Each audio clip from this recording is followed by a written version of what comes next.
A zainteresovanost Zvorničana za kupovinu novih stanova je velika, ali treba istaći činjenicu da njihova cijena nikada nije bila veća. U posljednjih godinu dana povećana je za 15%.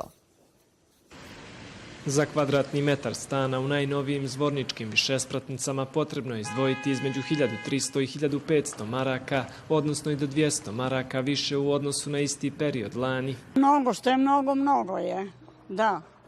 Znamo svi kakav je standard. Mislim da su stanovi iz godine u godinu sve skuplji zato što niko neće da živi na selu, pogotovo omladina, svi hoće u grad, misle u gradu, bolje se živi. Poskupljenje novih pratilo i poskupljenje polovnih stanova, a ono što je činjenica je da je potražnja i dalje veća od ponude.